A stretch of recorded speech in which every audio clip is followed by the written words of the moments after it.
Okay, good morning, everyone. It's 10 a.m. Let's get Commissioners Court for June 23rd, Polk County Courthouse started. At this time, if you have any cell phones or any other devices, if you would, please silence them.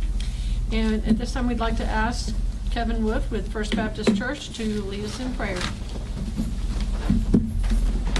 Father, we thank you for this day. We thank you for the opportunity to live this day. We pray that the things that we do bring you glory and honor, that they benefit our community and our country. Father, we pray for our community, for our country, as we deal with all the different crises that have come our way in the last few months. We pray, God, that you would guide and direct our every step as we move toward recovery. Father, we pray for those that have lost belongings and lost their livelihoods and lost even family members during this time. We pray, God, that you would give them comfort and peace. Father, I thank you for the privilege that you give us to live in this community. Father, may you use us to make a difference in the way we live, in the way we impact people around us. God, we love you. May this day bring you glory and honor in Jesus' name. Amen. Amen. Thank you. Would you lead us in prayer, Madam Clerk? Lead us in the pledge, Madam Clerk? Yes, I pledge allegiance to the flag of the United States of America and to the republic for which it stands, one nation, under God, indivisible, with liberty and justice for all. Honor the Texas flag. I pledge allegiance to thee, Texas, one state, under God, one and indivisible. Thank you. Thank you, Kevin. Okay, did anyone sign up for public comments? Okay, item number 3, informational reports. A couple of things. We've provided you with some of the information that the protesters brought us. The majority of the things in their requests had more to do with law enforcement, and so we forwarded that information to the district attorney's office, the judges, the sheriff's office, but we wanted you to be aware of, what they brought to us. The protest was very, very peaceful, very, very quiet. It was not a problem whatsoever. The other thing is, and you all have all received the email already, from Jessica Hutchins. We made the top 4 for a full restoration, and they selected 3. So, but that's okay, because I'm really, really proud of her. She did a great job, and to make it to the top 4 in her first attempt at completing an application was really very, very impressive. So we're gonna give them another run for our money next year. Okay, we also have, unfortunately, we cannot recognize these young people in person like we normally do and take photos and recognize all of them. But we also have the winners for the different scholarships. For the Polk County Commissioners Court Bobby Smith Memorial Scholarship, which is sponsored by Linebarger, Gogan, and Blair. For Big Sandy, we have Cole Foster. For Corrigan Camden, we have Mauricio Ortiz. For Goodrich, we have Andrea Chavez. For Leggett, we have Cassidy Valderez. For Livingston, we have Valet Myers. And for Alaska, we have Brandon Lane Smith. And so those are the winners of the Bobby Smith. And then the other one, the Law Enforcement Scholarship, which is sponsored by MTC Training, which are the operators of the IAH Secure Detention Facility. For Corrigan Camden, we have Elizabeth Ochoa. For Goodrich, we have Lizette Angel. And for Livingston, we have Giovanni Olivares. So those are all our scholarship winners for this year.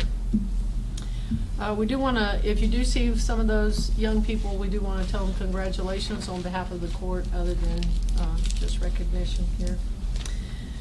Okay, moving on down the agenda, item number 4, new business, which is their consent agenda. We need to pull out A. We have not received updated minutes from the clerk's office, and so we will have them on the next agenda. And then you have addendums on B. Addendum number 1 in the amount of $235,400. Addendum number 2 in the amount of $4,654.72. Addendum number 3 in the amount of $7,313.70. Addendum number 4 in the amount of $144,097.98. Is there anything on the consent agenda that anybody would like to pull? Very well. Can I have a motion to approve the consent agenda? So moved. Second. Commissioner Willis, second Commissioner Purvis. Was it Purvis? Oh, Ronnie. Vincent? I can't tell the difference between y'all's voices when you're over here sideways. Okay, all in favor say aye. Aye. Any opposed? Motion carries. Item number 5, consider approval of personnel matters as follows. Review and consideration of personnel action form requests submitted since the last meeting and review of any authorized emergency hiring. All of the PAS were included in your packet. And at this time, we have one emergency hire, and that's in the district attorney's office. Motion approved.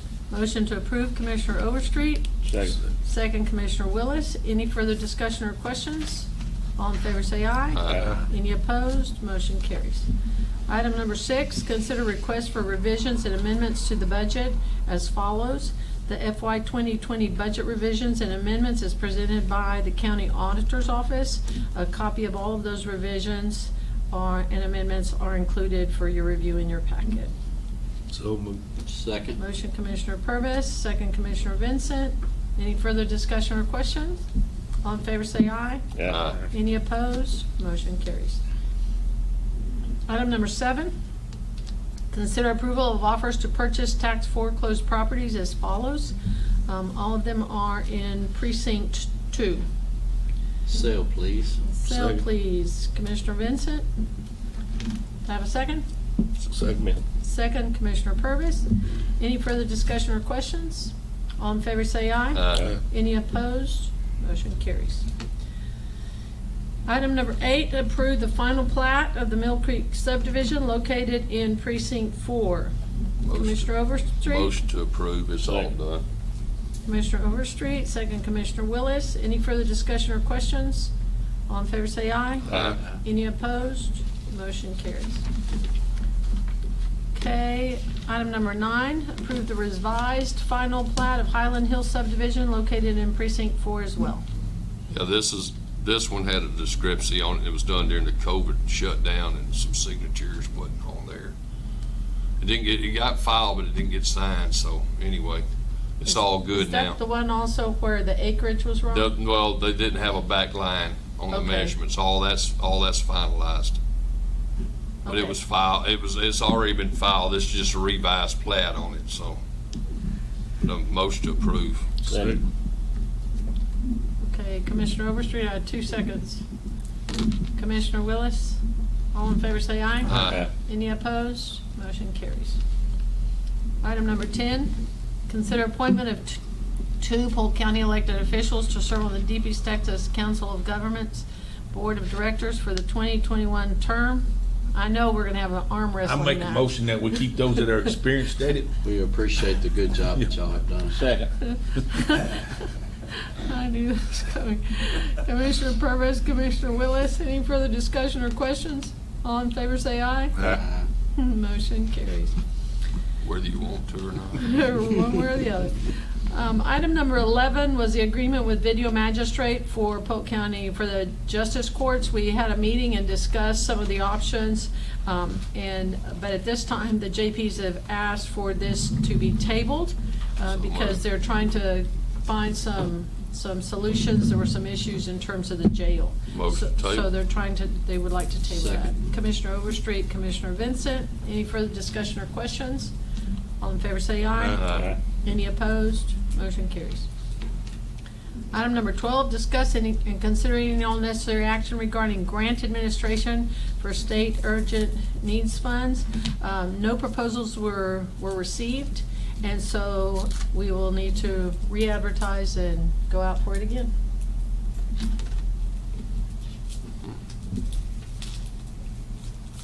Everyone okay with that? Yes, ma'am. Okay.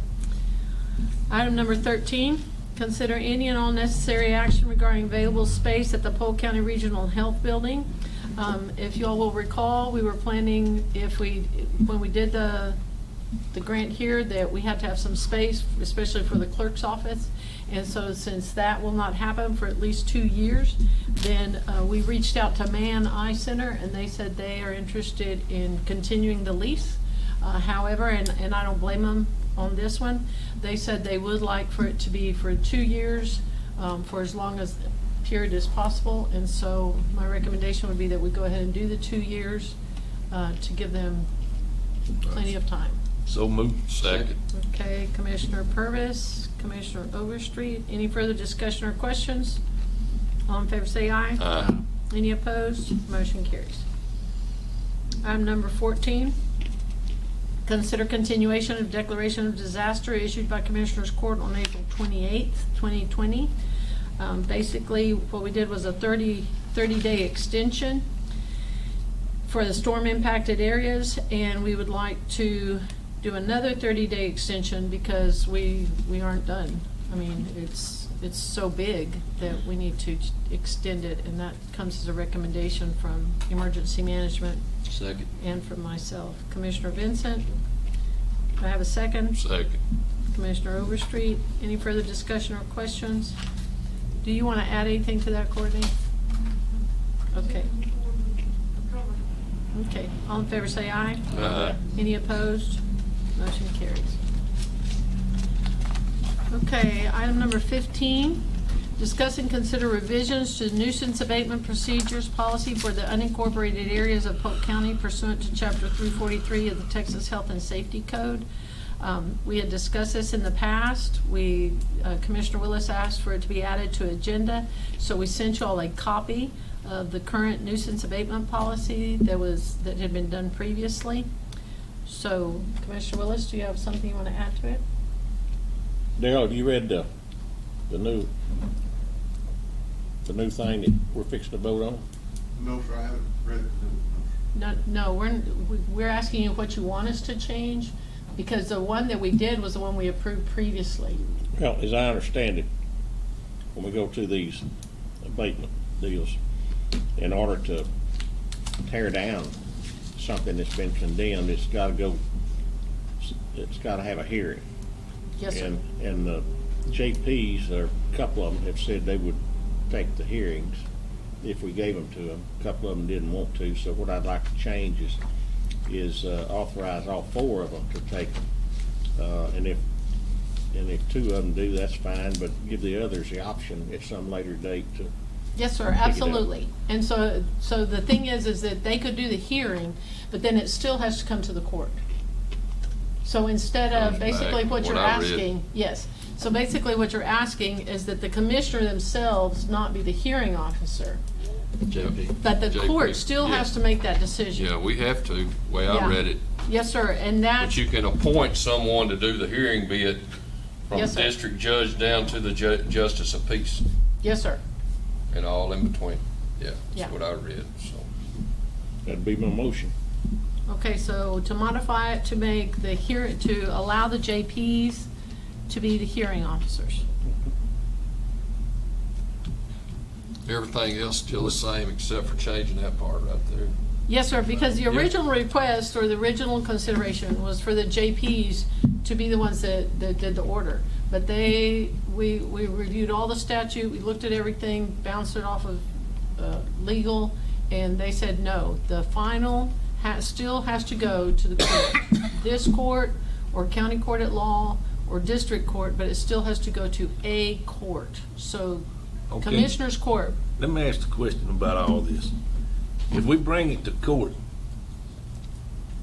and it's a public hazard, a public nuisance, and we make it, can we tear it down if it's on private property? yes, sir, you can tear it down and you can send in the bill. Yeah, you can That's file my lien. understanding also, is that if the court deems it a public nuisance, health and safety hazard, it can be tore down, and then. Then just let the county try to get their money back. Yes, sir. Well, you can either, they can either pay for that, or the property can be sold to reimburse the county for the expense of tearing it down. Lien filed on it. Yeah, there's for that lien matter. filed, liens also. That's the way you said too, Lee? Only question I have will be under the motion, or y'all will the justice of the peace make a recommendation to the Commissioners Court to approve the destruction of the property. I guess I'll make some sort of finding that it is in fact a public safety hazard, and y'all adopt that. Yes, sir, that's basically what would happen. Because the current nuisance abatement has each commissioner as the hearing officer for their precinct. And so then basically the hearing officer brings the recommendation to the court. Yeah, but I've been trying to get that old gas station there at Moscow tore down for 12 years now. And they ain't nobody give me the okay yet to tear it Can down. I have the front door off of it first? It's one of those old buildings. I mean, And that was the thing I spoke with Mr. Coleman a couple of times. He said, because none of the children have claimed heirship to it, it's still in the father's name who's been deceased for some time, we couldn't force them to tear down something that. But it's a public nuisance. but I mean, it's if a kid, I mean, you know, I mean, people could, I mean, it's just a, Right. it's a safety and health hazard. Absolutely. Because there's a park right here, and you got kids playing that park, and they walk across the street and play in that. You know, they go, Yes, but yes, sir. nobody has, And under our current, under the current nuisance abatement policy, the way it is right now, then he could move forward and take that building down after he has followed the process of notification to the family members and letting them know that a lien's gonna be placed over on it, or that they are abandoning the property. okay, so we're gonna start that process today, huh? Absolutely. Okay. So, what you all are asking us to change here is who the hearing officer would be. Yep. So the hearing officer in this case would become the JPs. I hope he can get more done than I've been able to get done then. Well, that gives you I've been hearing it for 12 years and I ain't got it done yet. Okay, We don't want to do that, sir. As soon as we vote on it. But it can be any one of the JPs regardless of what precinct it's in, yes, sir. right? Yes, sir. Okay. Don't matter to me. I'm just ready to get rid of it. Okay. Well, you do at this, right now, you have the authority to get rid of it. It's just that you are the hearing officer. So the only thing we're Everybody changing is the can't tell hearing me I officer. can't tear it down because it's on private property. Well, the nuisance abatement gave, the way the Yeah, nuisance abatement But was it's gotta written. go through all the processes. I Yes, haven't sir. yet been able He to get it still through the has to go through it. process. He still has to go through all the process. Okay. Let's- Regardless. Let's get it through the process. Okay, so basically what we're going to change is who the hearing officer is. And you say there's two that want to do it and two that don't want to do it? It's my understanding that. That's what I'm hearing. Yes, it's my understanding that there were a couple that were hesitant about it, but I think you still need to give them all the authority, Yeah. and then Let them whoever, direct us in the right So if direction. a JP in a certain precinct turns it down, they can just take it to another JP. well, a lot of it has to do, was going to have to do with convenience to some degree, because Daryl can just trot across the street to Daryl Longino. I think it would make more sense for the JP of that precinct. I mean, But if that's. they're not willing to, But if they're not willing to participate, we can't make them. They are elected officials. but we can go to another JP. Yeah, Correct. yes. It just, and if somebody's in Cargan, I don't want them to have to drive all the way to Livingston, but that may happen, or to Alaska, but that's what, we'll do our best to avoid that, if possible. But if not, then that is an option, we can take it to any one of the JPs. 31 days from now, you ought to be able to do something. I'm ready. I don't think it take that long, so I'll There's, do that. there's a bunch of ladies in Moscow's ready too. Yeah. Yes, they are. Motion to approve this change. Second. Commissioner Overstreet, Commissioner Vincent, any further discussion or questions? All in favor say aye. Aye. Any opposed? Motion carries. Okay, item number 16, consider any and all necessary action regarding the FY 2021 budget development. Okay, Carrie. Okay, again, you should have your budget books. Okay, we went ahead and put some of the important dates up there for everybody so that you would have it. So on July 14th, we're going to approve the proposed elected officials' salaries for publication because that has to go out in the newspaper and be publicized. And we're going to schedule the hearings for the tax rate and budget adoption, which will be on August 11th. On July 28th, we will receive the certified appraisal values. We will have them by then. July 27th is actually the CAD's deadline when they're supposed to have them done. And then and we'll have it all submitted to our tax assessor collector for the tax rate calculation. Judge, I won't be here on the 14th. On July 14th? Okay, Okay. that's fine. On August the 4th, we will receive our tax rate calculations and we will determine the proposed 2020 tax rate. On August 11th, we will approve the order setting the elected officials' salaries. We will ratify the tax increases that are reflected in the 2021 budget, adopt the budget, and approve the order setting the tax rate for the county. So those are the crucial dates. The August 4th is a special meeting for the tax rate calculations, because you cannot approve the budget or approve the order setting the tax rate at a special meeting. It has to be on a regularly scheduled meeting, so according to the new legislation. Okay, so let's go through the tax revenue. If you start with the very front of your book, again, we have our estimated, at the very top, we have our estimated net taxable values, and those numbers should become completely solid on July 28th.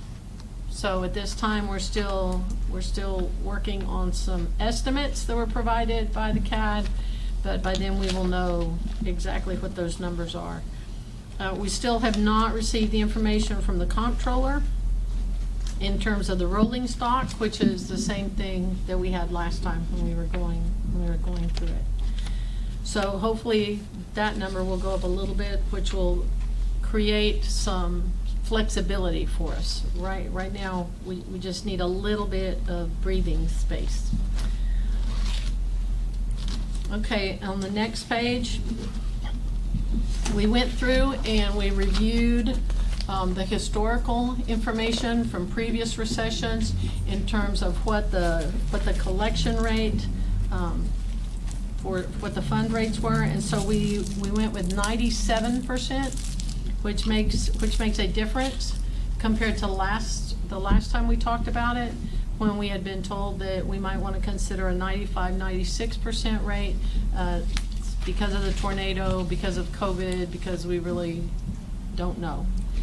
So we went with a 97%, which changes the total amount of monies that we can we estimate at this time. Okay, so going further down that same page, this is information that you've basically already seen. So going down that same page, you go with a 6461 rate for the budget.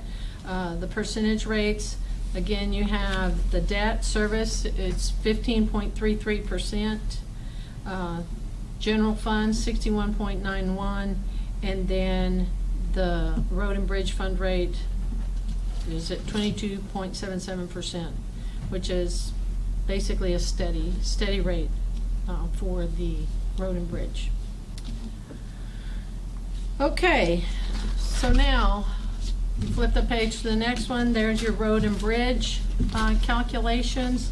With it being at the 97%, the collection, then that takes the road and bridge target balance is at minus $58,045. Judge, Sorry, that's at the back of y'all's book. Oh, what else sorry. did it say? At the very back. Now. Page 83 in our book. And this is Ta-da. incorrect. Huh?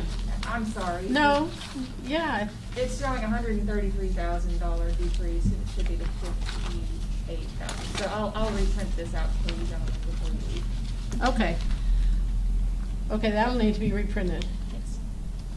Okay, so anyway, so what that does is it brings the amount, the deficit that we were showing for road and bridge to $58,000 instead of the $147.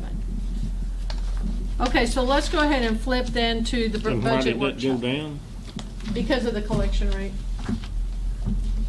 Because we had originally estimated a 95% collection rate instead of a 97% collection rate. So which are we gonna look at, the 95 or the 97? We're gonna look at the 97, because we went back and we looked at historical data. Yeah, would that bring it back up? The road and bridge balance back up to? It would bring it, you'd still, road and bridge would still be in the minus, but it wouldn't be as far in the minus. Well, the values that we're computing this or estimating all this on, as I understood it, were at least the same and maybe a little more than what it was last year. And, yes, sir, just barely though. But we Okay. don't know that yet. And the rolling stock, we don't know at all. But they're not, the difference is not large enough to create a difference, for it to help us. Okay, well, if we get the values in and they're higher, then we Then shouldn't all of have- that will change. We shouldn't have a deficit. Yes, sir. If we get, if when our numbers come in, that's why I keep saying that we don't have solid numbers until the 28th. If the numbers that we receive on the 27th, okay, allow us to change that, then yes, sir, we should be okay, Gotcha. right? But right now, we don't know that, and right now, we don't know the rolling stock either. Now, the rolling stock is not gonna make a huge difference. Where the difference is going to be would be in whatever our values come back from the CAD. And that's why this is creating such a crunch for everybody, because we are basically, to some degree, flying in the dark with the legislative changes that occurred.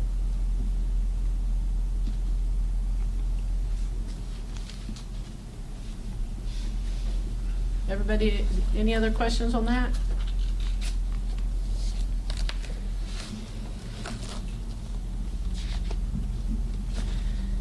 Okay, so let's look at the beginning of the budget workshop.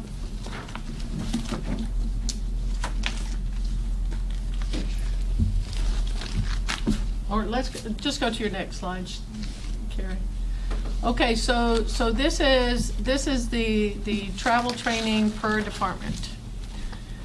So what we did is we went through and cut all travel training across the board by 50%. And we know that there are some people that have legal requirements, which includes everyone sitting up here for travel and training. But at this time, because of COVID, since so many groups are offering long-distance learning, web-based training, offering other options, then we felt like that this would be one of the places where we could cut money. So we cut every department across the board by 50%. And the reason I'm pointing it out to you is because it's in every single department. Instead of stopping at every department and saying, you'll notice the travel training, you'll notice the travel training. Then the other thing that we did that keep in mind is that our health insurance premiums were reduced.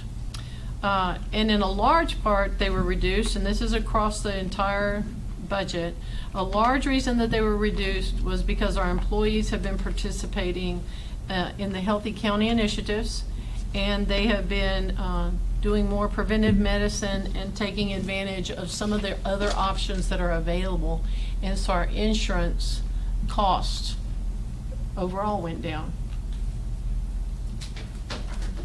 And then we went with the option 1, so we saved some money there across the board. What's your next slide, Carrie? Annual personnel budget. Oh, okay. Okay, the other thing we cut was the mental health in the jail. Due to lack of use, we went ahead and cut that, and we'll go through this and I'll point these out to you. So basically what we did is we cut mental health because we had put $150,000 in there. We cut that by $100,000, left $50,000 in there, and then we put $25,000 in the contingency fund in the event that we did need those monies for that mental health assessment or for other needs that might come up. The district clerk, the jury package is spread across multiple departments, so increase in IT and in the jury, but it decreased costs in other areas because there was a decrease in postage, decrease in labor, decrease in office supplies that offset that. And then the other place that we hit for money was the health trust. So we took money out of the health trust, but we will need to reinstate that money at a later date. So, okay, I think that covered most of those, but let me go through them. Page 9 of 82 is where you're going to see the change in contingencies that I just talked about, and that falls under the court, falls under Commissioners Court.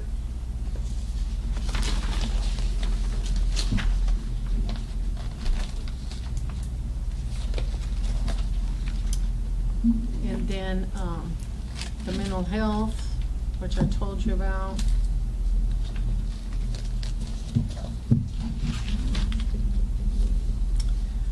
Okay, so if you go to transfer to the health trust, which is page 51 of 82.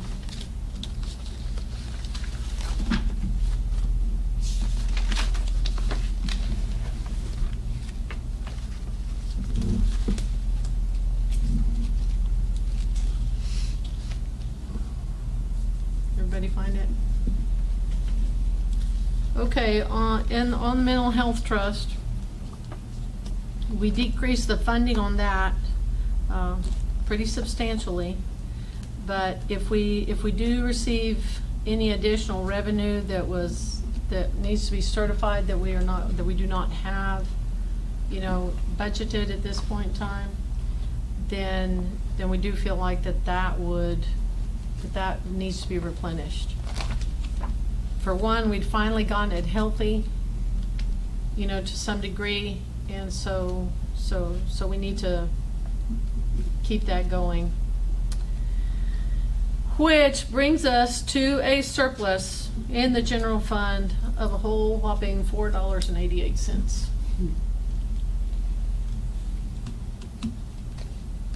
That's why I'm saying if we can find any wiggle room, then we need to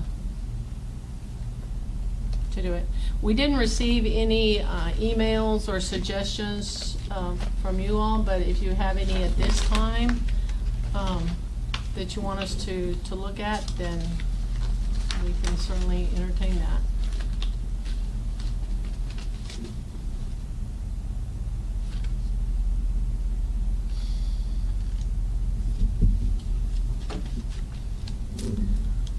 Okay, so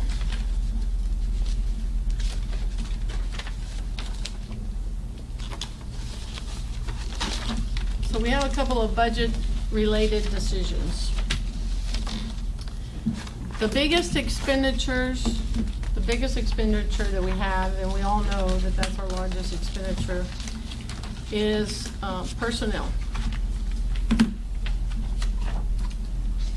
Either personnel across the board. So it's the salary, all the benefits, health insurance, so personnel across the board is our largest expenditure. If we, to maintain our $4.88, and hopefully it will be more than $4.88, but for us to maintain that, then one of the things we need to do is we need to make sure that our personnel costs do not increase. Which means they need to not increase this year, because any personnel costs that increase this year impact the next budget year. So one of the things for the court to consider is to freeze all merit pays from this point forward and through the next budget year. What if we already have money in our budget that would allow us to do so? That will impact next year. You have the merit money for one time. From that point forward, it's assumed by the county. So if I have people that have retired and that money's not been replaced, I mean, those positions have not been replaced, that money's still in my budget. For that one time after, well, now in your case, you're separate, you're road and bridge. But for the general fund, like for example, Lee has a lot of merit money. I have a lot of merit money, right? Because Marcia left. He had some people that had longevity that left, so he has a lot of merit money. So, but Lee and I are both in the general fund. And the balance in the general fund right now is $4.88. So if I give someone a merit increase today, then I cover for now, but the general fund assumes the liability of that money Next year. next year. Same thing happens with Lee because he's in the general fund. We assume our own liability when we get. That's right. You Yeah. assume your own, but the general fund assumes the liability for all the other departments that are in the general fund.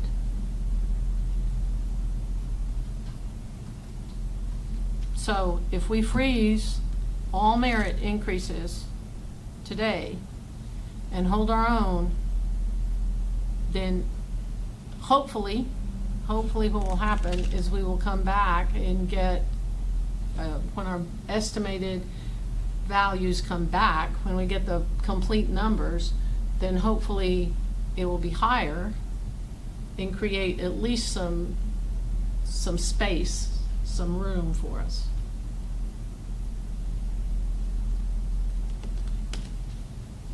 And as always, we present you all with the information on what a penny increase would result in. So if you increase the tax rate, then it would generate basically $295,000.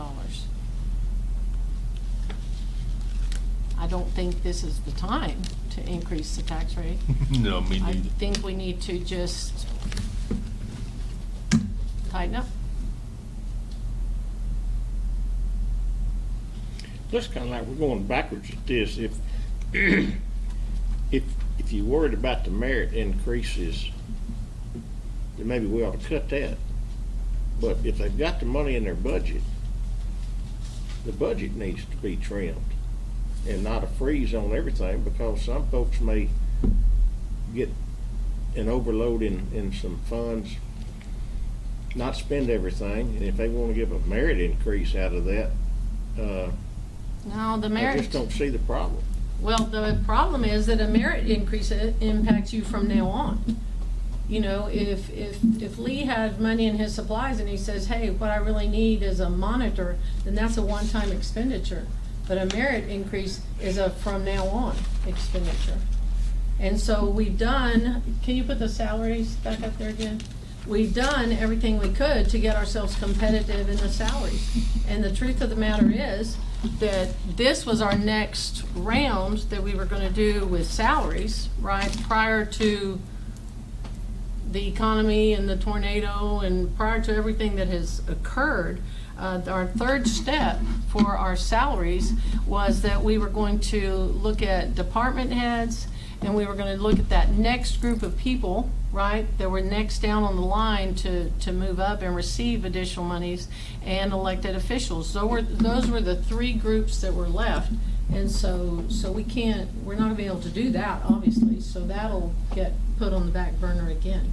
But the difference between just purchasing an item is that that's a one-time expenditure and it's over. A merit increase is forever. And so if we do any merit increases today in the general fund, then that is going to directly impact this budget that we're talking about right now in terms of the general fund. Unless y'all want to relinquish some of your money. Mr. District Attorney, Mr. Auditor, do y'all have any comments? I understand what she's saying. I mean, it is what it is. You know, I appreciate the financial crunch that the county is in. You know, as a department head of an office where the majority of the value is in the personnel as opposed to equipment, you know, fixtures and things of that nature. You know, I appreciate what y'all been done in years past with the salary survey and the efforts to get us up to a competitive level with other counties in our area. And I will tell you that the ability to adequately compensate the employees in my office is an ongoing challenge. You know, especially when we have, you know, opportunities for lawyers especially, and investigators and other personnel to a degree to go to Montgomery County, Harris County, Galveston County. It has been a revolving door, as y'all know. Y'all seen the personnel action forms come before you over the last 4 or 5 years with attorneys going to Montgomery County, Galveston County, Harris County, Fort Bend County, Resort County, Angelina County. I could go on and on. And, you know, we try to be as creative as we can be in, you know, budgeting our salary money in such a way that we're trying to hang on to our employees as long as we possibly can. Understanding that some of these young lawyers, we don't lose. There's just no way we can keep up with them. But, you know, when we run into a situation like Commissioner Vincent was just talking about, where we do have somebody with, you know, a lot of seniority that leaves, that's accumulated some longevity pay, you know, with the county over the years, and we have been given raises and things of that nature.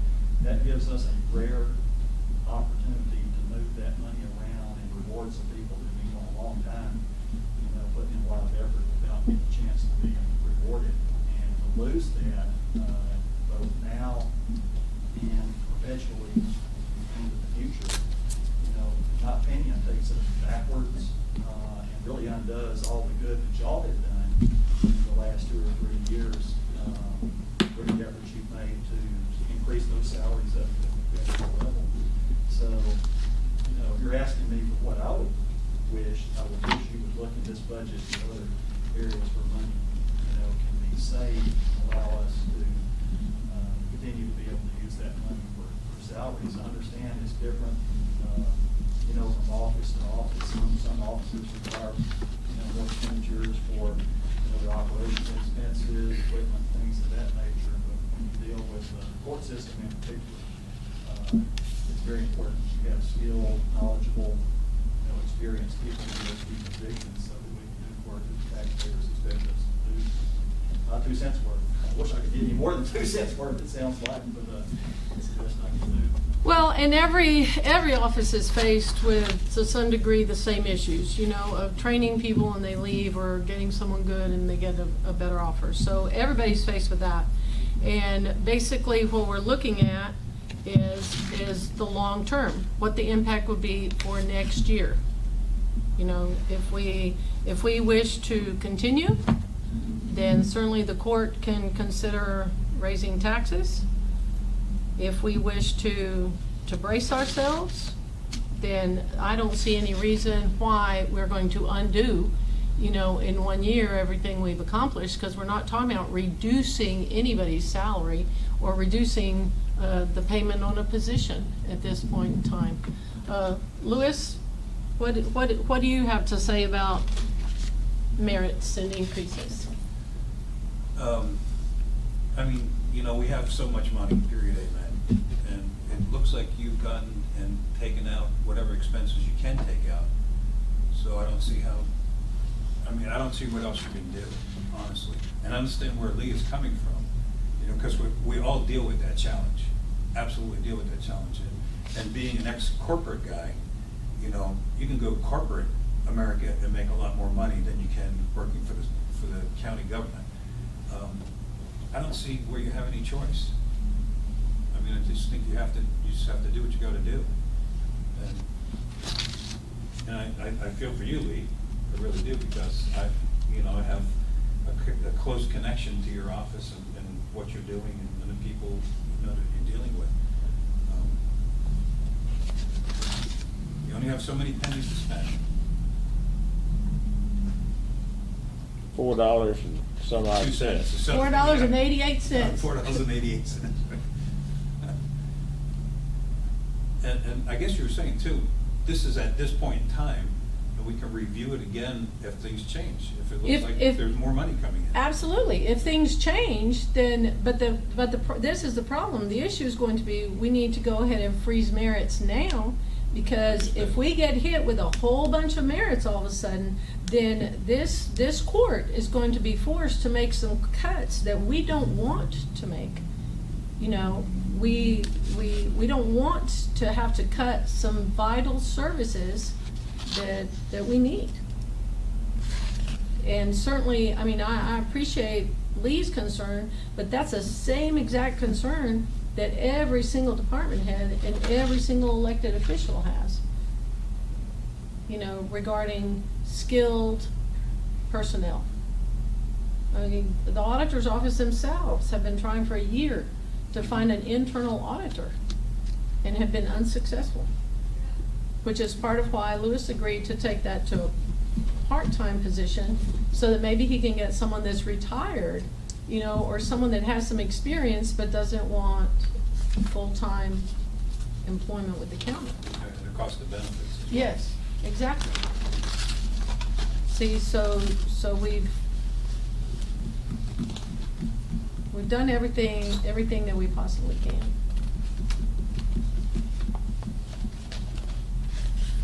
And it doesn't mean that after this budget year, you know, we would not release the merits again. But right now, and Chad has already received multiple applications for their property taxes to be reduced, as well they should be. You know, if I had a nice home and I got hit by the tornado, well, I shouldn't have to pay that same value because I don't have that nice home anymore. It's either gone or certainly reduced in value. And again, that's going with 97% collection rate.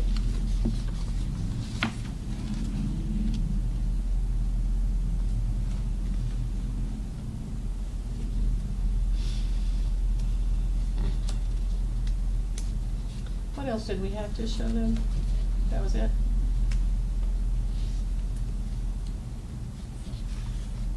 Judge Murphy, I think earlier you said that you had asked for some suggestions on what we could do. Yes, I asked the court. Right, so maybe we should reflect on this and think about it for the next meeting and come up with, you know, like, for example, Lee was talking about, like, see what that means in numbers. I absolutely have to know what it means in numbers. Right. But I can tell you this, if one person gives the lowest merit increase in the general fund, well, it's more than $4.88. For sure, absolutely. You know, the lowest paid employee receives a merit increase in the general fund, then. But if there's a chance to switch some other expenses around, you know, this gives us a chance to think about it. Oh, no, absolutely. And that's why we asked the court to send us recommendations or take a look at it and see what they think. Yeah, but in all fairness to them, I'm not sure they realized the situation at that point in time. But, oh, they knew, because we did it at 95% collection. Okay. Because that was the original estimate or the original recommendation that we were given was to look at 95 or 96% collection. And so that's how we did the first one. And then we went back and researched,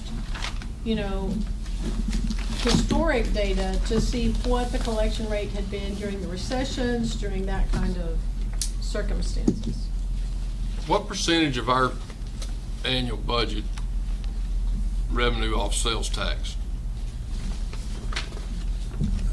We get like about Yeah, it's very 2.8 small. million in sales tax and, But it hasn't dropped. well, it's estimated right now it's gonna be about the same or less because there's a lot of things that have changed. There's a lot of stimulation money that was given out and people were spending that and they're not, they may not get that anymore. And a lot of people have unemployment, they're getting an extra $600 a week from the federal government on their unemployment. They're actually, some people are making more money now in unemployment Oh, I than know they were it. making when they were working. I know. And that's all gonna come to an end at the end of July, unless the federal government decides to pony up another round. So, my feeling was, because I had to just do some effective tax rate calculations, is that it's probably gonna be coming down some. And then with the fact that you were talking about on Alaska and the values of property there and different values, it may not be what we thought it was gonna be before. But I don't think anybody knows yet, so. No, and the thing about our sales tax collection isn't big enough to Oh, I was just wondering change what the percentage. impact.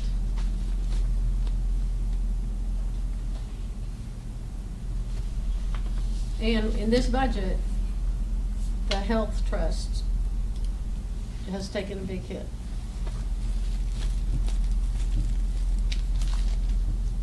Well, I think Lewis got a point. We ought to postpone this until the next meeting, and it'll give us plenty of time to think it out, maybe come up with some ideas.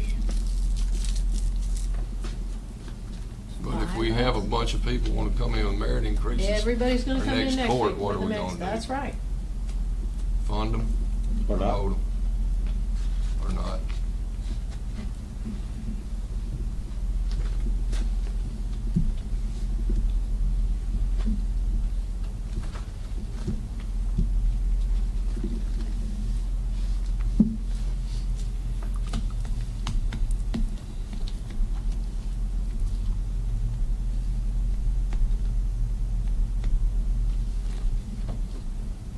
What are our projected capital purchases for next? Right now, so far, our capital purchase requests, our total, and we're still receiving some, is over $800,000. See, so that's your debt also. We don't have a list of those here. No, we haven't received all of them yet. See, that's something else where we can. But right now, what we've accumulated is over 800,000. So that's another area where we're going to have to make some tough decisions. Because we can't fund every single thing that everybody asks for every time.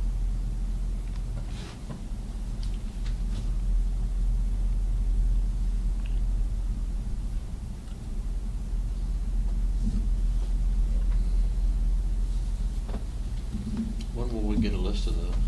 Well, we told them we've got to have it for next round. Next court. Yes, sir. We've told them we've got to have everything, with the estimates. There are some things that they put on there, but there's no Numbers to go with it. number to go with it. Mm. So we can't. The Is court there a can't just say no. Is there a certain number that you got built into this for that already? Even though you don't know which way it's gonna go? No, sir. This issuance of debt anyway, right? $800,000 is the issuance of debt for next year, or this year, and it's just an interest payment and principal payment, but that's something we gotta look at too. Exactly. That'll be added to next year's budget. Yes, sir. Yeah. The debt for this budget year is already in there. Okay? Yeah. Yeah. So whatever gets issued, whatever debt gets issued next year will impact the 2022 budget. So that's where the the capital Thank- projections. The capital projections will impact 2022. I think that you think this budget's hard, the 2021 budget. I think when you're really gonna see the real impacts in 2022. Yes, sir, it is, and that's why That's we where need you're to gonna see tighten the up real now. impact, not in this budget, but the next budget. Yes, sir, and that's why we need to tighten up now.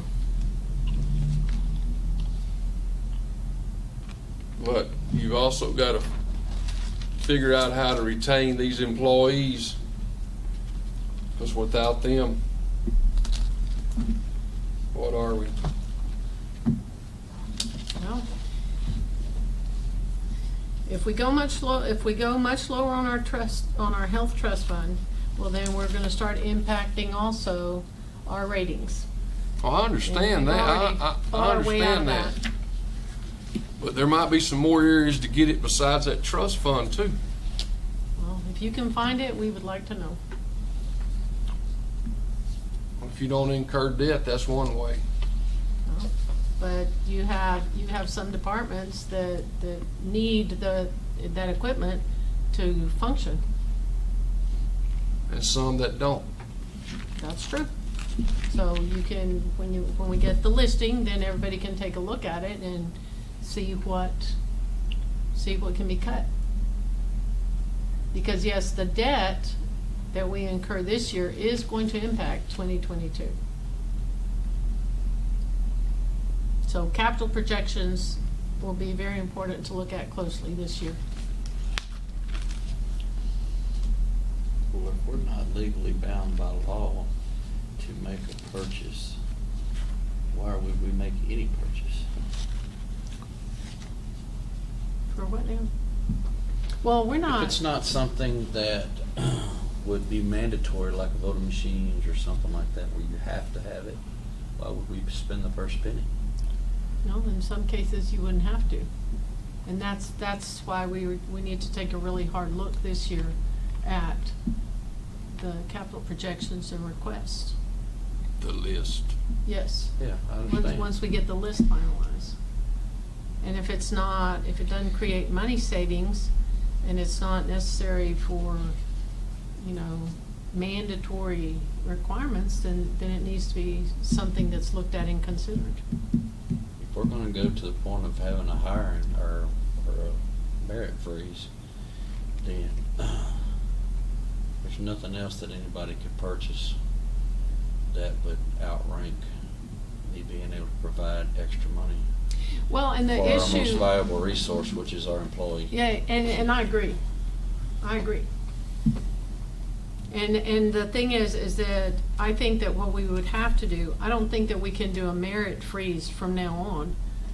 I think that if we did a merit freeze through this next budget cycle, right? And then take a look at, okay, how, what does the revenue look like then? Because a lot of these kinds of things that are going to be impacted, some of those homes are being rebuilt, where a lot of people are moving forward, and so. And new ones are going on the tax roll. That's right, and so If those. you look around. So the numbers are going to change, is my point. So I'm just talking about right here, right now. Can I interject one other thing? Yes, sir.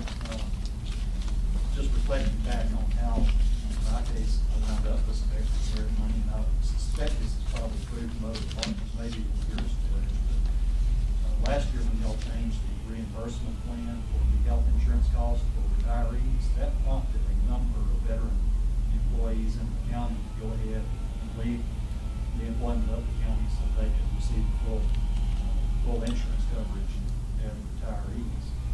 And what the effect of that was, certainly in my office, and maybe yours as well, and others, was that you had some very experienced employees that had reached, fairly high level in terms of their salaries to retire, so they could get the full compensation for their insurance. And that left us with a salary surplus that, is now on the books. In some cases, I know I haven't reallocated all of that money in terms of their salaries within my own office, but I have, some of it.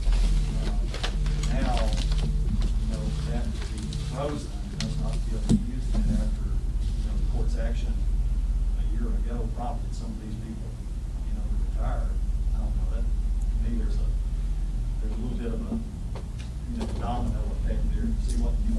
saying? Oh, no, I see exactly what you're saying. So, in the interest of conversation, if you have the money available, would you be willing to pay for that, for the salary and benefits for 2 years if you gave someone merit increase now?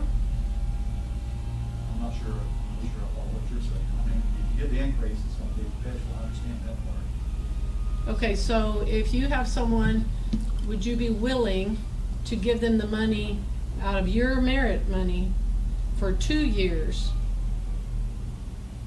to keep it out of the general fund at this point in time? If I give them a raise, I want it to be for however long they continue to work in the county, I guess is the answer to your question. Yeah, but see, that's the issue. The merit originally comes from your fund. But then it transfers into the general fund, and then the general fund has to come up with that money. And that's where the issue is.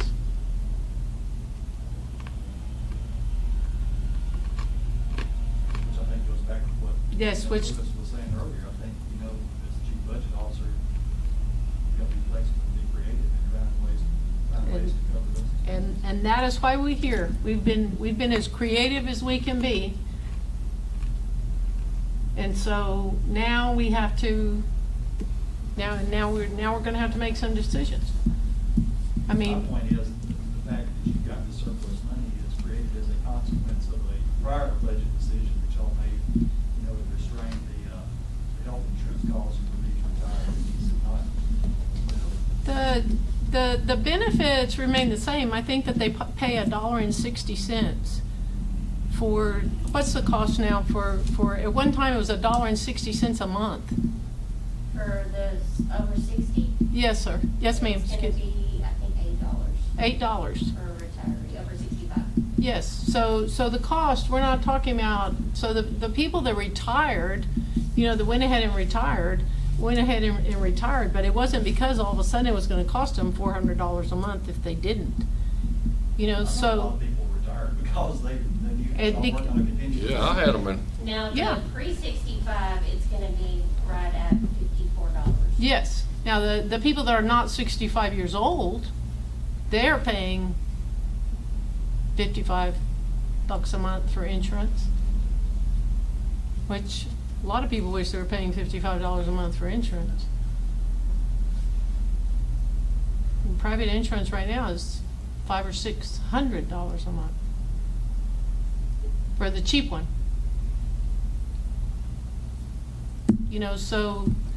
So those, it may have had an impact, it may have had part of their decision-making, but it was more a stabilization than it was anything else.